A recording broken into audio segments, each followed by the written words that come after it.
Hello students, you are welcome to ACT 215 Principles of Business Administration video lecture. This is the first study session.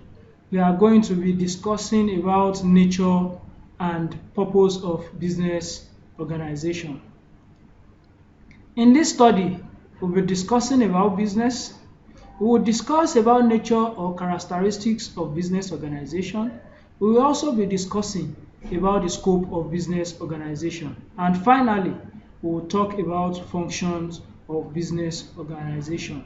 So you are expected to understand them and be able to discuss them at the end of this study. Meaning of business.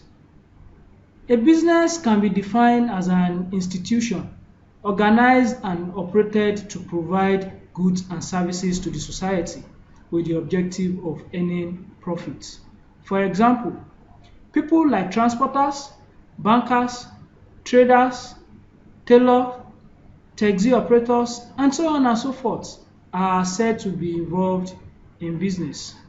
This category of people are either engaged in an activity of manufacturing, buying and selling, or providing some services. They have invested their money, they bear the risk involved in the work for the purpose of earning some profits. Business activity include production and distribution of goods and services which satisfy human wants.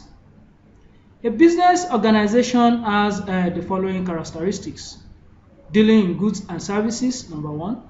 Number two, production and exchange of goods and services for value. Number three, regularity and continuity in dealings. Number four, uncertainty or risk of a business. Number five, the profit motive. Now, let's discuss about these characteristics one after the other. The first one is dealing in goods and services. The first basic characteristics of business is that it deals with goods and services.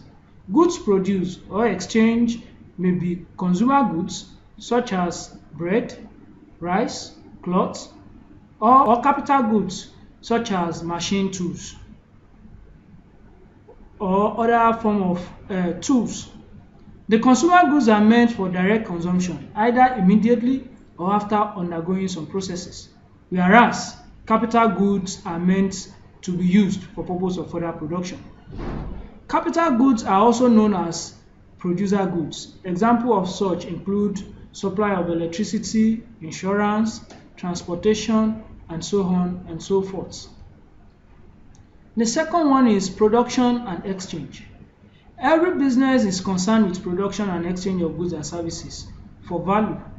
It is important to note that goods produced or purchased for personal consumption or for presenting to others as gifts do not constitute business because there is no sale or transfer of value involved.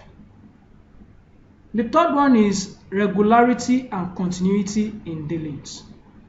One sale transaction cannot strictly constitute a business. When a sale of a product is done regularly and continuously, such can be called a business. The next one is uncertainty or risk. It is true that the element of risk is present in almost all economic activity, in a small or great measure, but it is certainly more significantly present in business activities. Risk involves the possibility of loss or what may be called uncertainty of return on investment made in the business due to a variety of factors over which the business enterprise has practically no control over. The next one is profit motive. Human beings are engaged in business primarily with view to earn profits and acquire wealth. This does not in any way reduce the importance of service motive in business. As a matter of fact, there is a positive relationship between proper and satisfactory service to the customer and to the society, and how much profit is being made. Profit motive is also accepted as a desirable objective even for the government enterprises which are engaged in businesses. In case of government enterprise, profit is known as surplus. Now, there are scope for business organization, and the scope is very wide.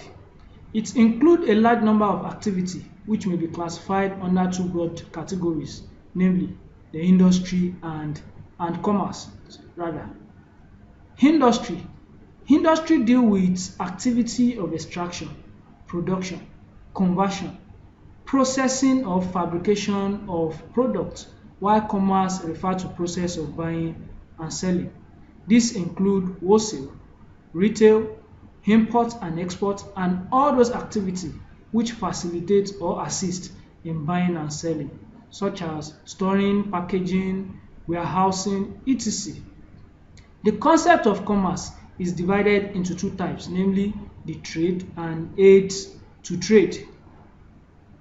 Now, in the product of industry may fall under any one of the following three categories of goods. It can be consumer goods, it can be capital goods, it can be intermediate goods. Consumer goods are goods used by a final consumer. Example of consumer goods are edible oil, cloths, jam, television, etc. And example of capital goods are machine tools, metal, etc. They are goods used in production of other goods. The intermediate goods, on the other hand, are goods which are finished products of one industry and they become an intermediate product for the other industry. Example of such category of goods is copper, a finished product from copper industry and is being used by a manufacturing company manufacturing electrical appliances. Now, in order to achieve business objectives, a business organization performs many functions, which may be broadly grouped under the following: production function, marketing function, finance function, and personnel function. In big business organization, there are separate departments to look after this functional area. We have come to the end of this study, but before we go, let's do a quick summary on what we have learned so far. We have discussed the meaning of business, we talked about characteristics of business, we are able to discuss about scope of business and its broad major categories, that is the industry and the commerce. And finally, we discussed about the function of business organization. You can read through your study pack to complement your knowledge about the subject discussed in this video lecture. Thank you for listening. See you in the next class.